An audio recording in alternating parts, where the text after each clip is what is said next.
Hey everyone, Adrienne here, Indiana Backyard Gardener.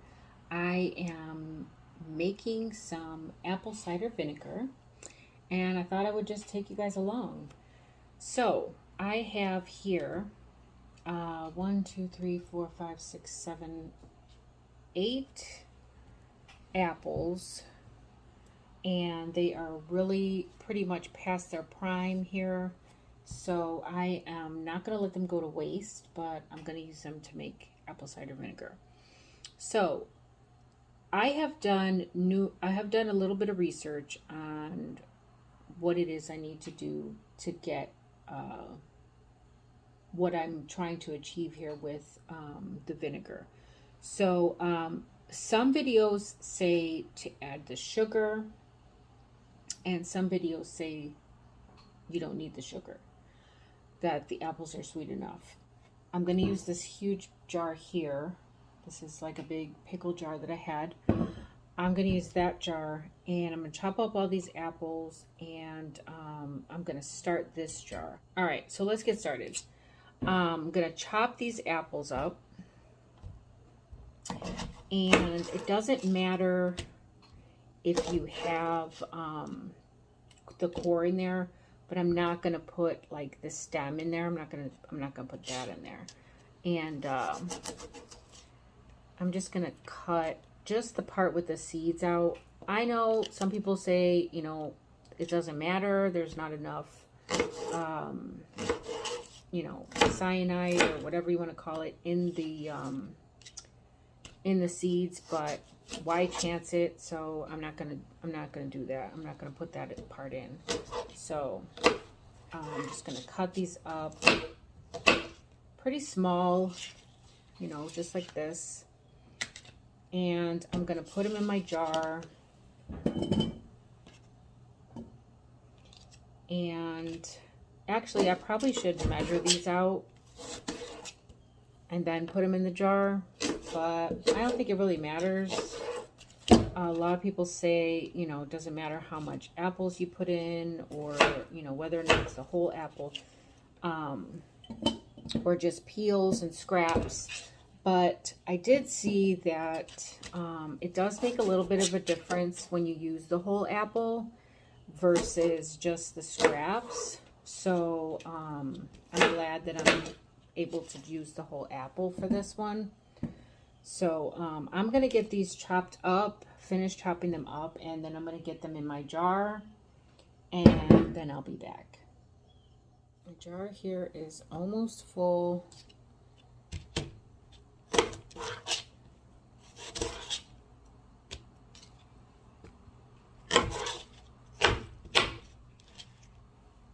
And then when you're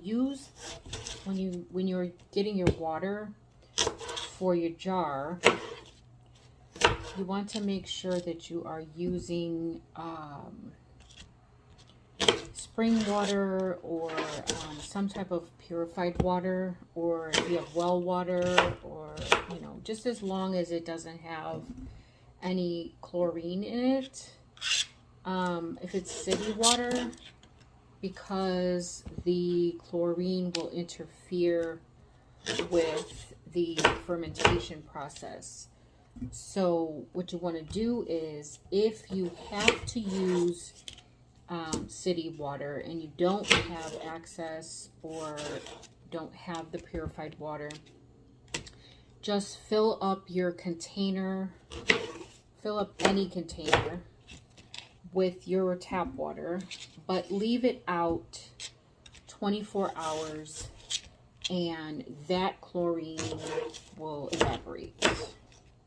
So if you must use tap water, you know, whatever's easiest for you and your family and in your house. So if you must use tap water, there's nothing wrong with that. You just have to make sure that you let that chlorine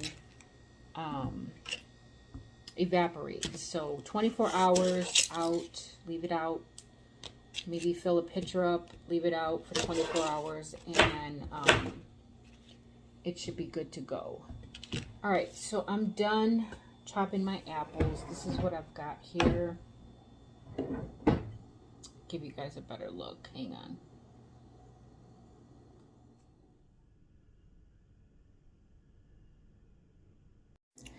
So at this point, it's optional. You can add some unbleached cane sugar to your jar, or you can rely on the natural sugars of the apple.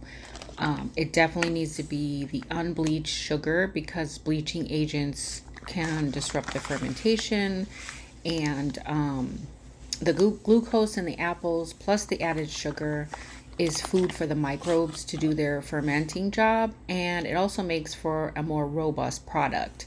So not only does it taste better, but the sugars help to jumpstart the process by supplying an abundant food source. Another option is to add a shot or two of some finished apple cider vinegar with the mother, and that can also speed up the process. If you're going to add the sugar, you can use 1 cup per gallon. And make sure you are stirring your mixture every day. I am covering it with a breathable top, and it is important that you cover it with a breathable top because you need oxygen and yeast. The natural yeast in the air will start the job.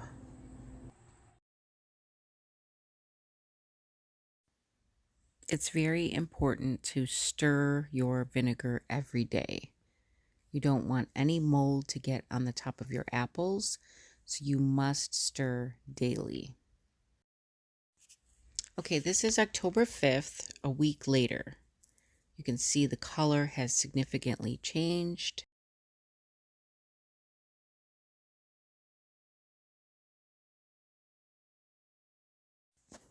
October 7th, and you can see the bubbling activity starting to begin.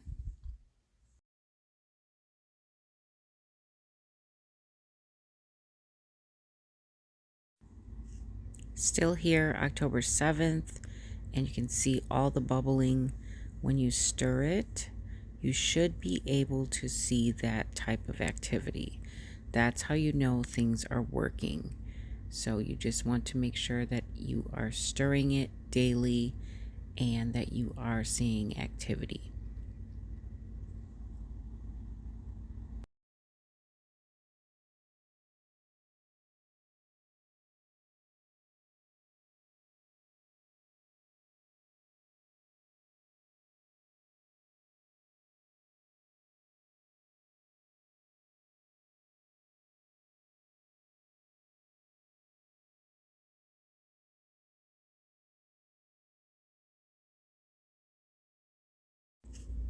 October 13th, lots of bubbling. Days 8 through 10, the mixture should be very bubbly. If it doesn't seem very active and bubbly while standing, then you should definitely, it should definitely flare up when you stir it or jiggle it.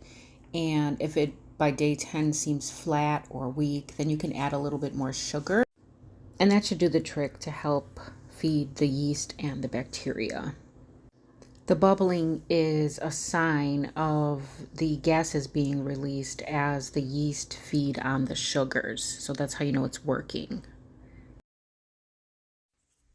October 19th, and we are definitely starting to see a lot more bubbling activity. This is the yeast, and it is doing its job.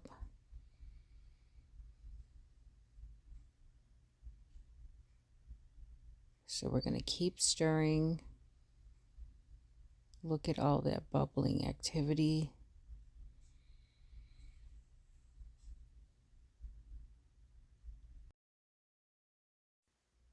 So at this point, you can start to see the mother forming in the bottom of the jar. Very slightly. You can see very thinly the mother is forming, and the apples are starting to sink a little bit.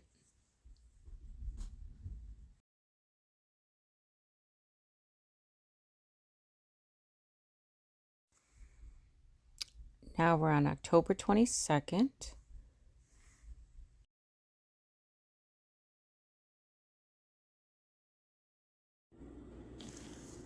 You definitely can see the change in the color.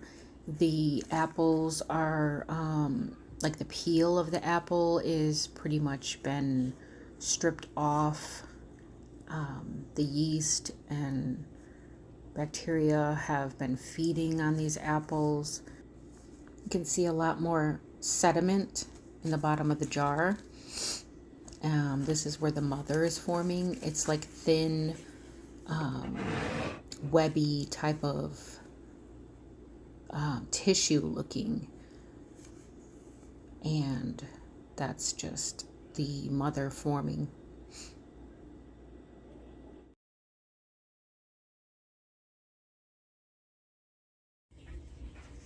All right, here we are, October 26th, and you should definitely start to see that the bubbles are calming down significantly. Phase 1 of the fermentation process is tapering out, and this time frame could be a little sooner or longer depending on the factors specific to your mixture. One indication the fermenting process has completed is that the apples sink to the bottom.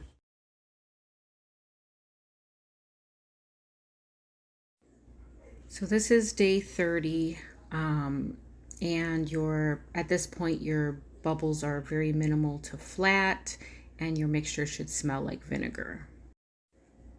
So as you can see, more and more of the apples start to sink to the bottom of the jar. So this is called calm yeast.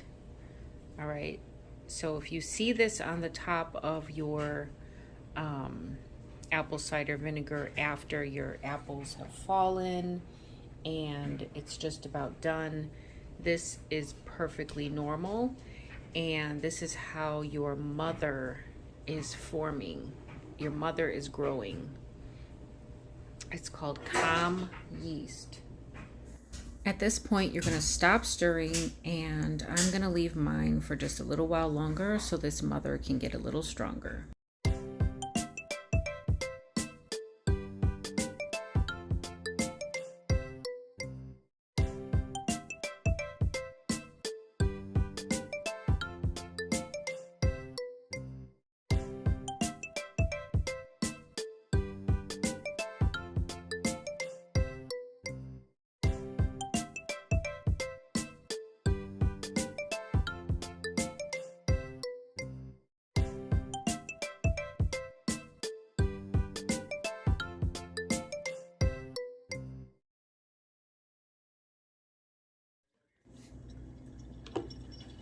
All right, guys, here we are a little over 3 months later, and look at this mother.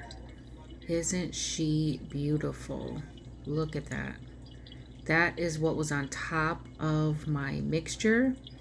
I let it get nice and thick and let her get nice and healthy.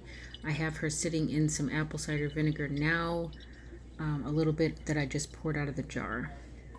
All right, so we're gonna get this decanted. We're gonna strain it. You want to strain your apples at this point. If possible, you can take a pH reading, but it's really not necessary. At this point, you should be able to tell that this is vinegar.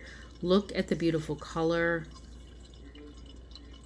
I just got a coffee filter inside of my strainer, and I'm filtering it out into a pitcher. And then I'm going to pour it into an empty apple cider vinegar jar that I have left over. So if you're going to do a pH reading, you should be below 4.5, preferably as close to 3.0 as possible. Straining your apples with a fine mesh or some other type of method. I'm using this coffee filter. You can put your apples in the compost pile. Don't throw those away. You're going to take the mother, set it aside like I have done with some of the apple cider vinegar, and I'm going to start a new batch with that. So I'm just trying to squeeze out as much of the vinegar as I can out of the fermented apples, and get as much as I can out of this batch.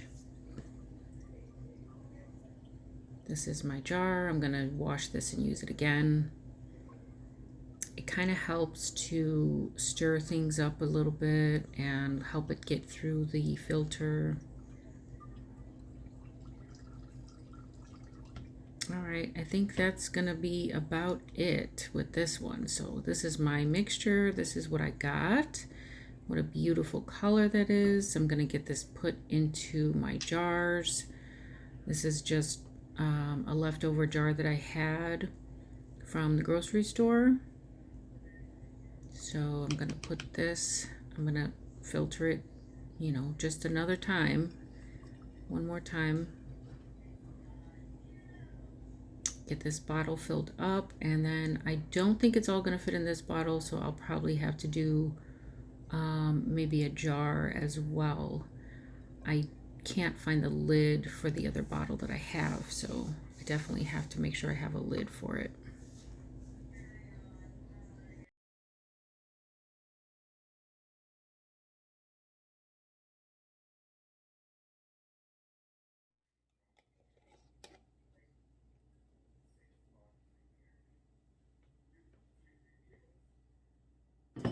All right, so this is what I got out of the gallon jar that I made. Obviously some of it evaporates, but I'm happy with that. So now I'm going to get started on my next jar. I have rinsed this out, washed it out. Just some more soapy water is fine. I'm going to add my apples, and then I'm going to fill it with the filtered water, purified water. I have a thing on my fridge, so I can just fill it there.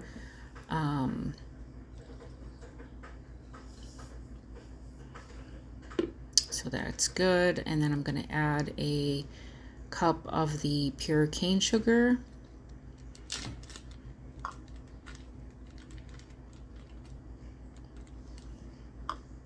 And that's going to get things jump started and give something for the yeast to feed on, as well as provide food for the mother right away, because you're going to make sure that you add in the mother to this, and it helps things to just speed along a little bit faster.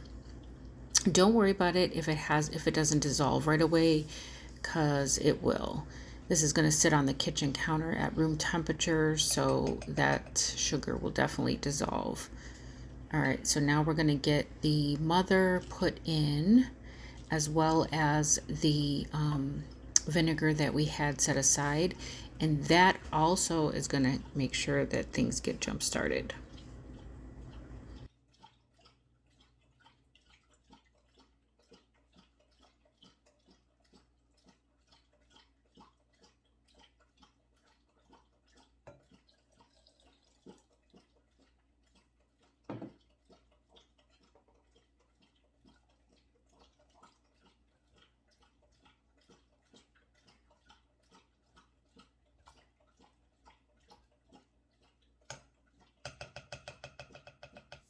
All right, guys, that's going to do it. Thanks for coming along. Thanks for supporting the channel, and hopefully you guys got something out of the video. Please give it a thumbs up, share it out.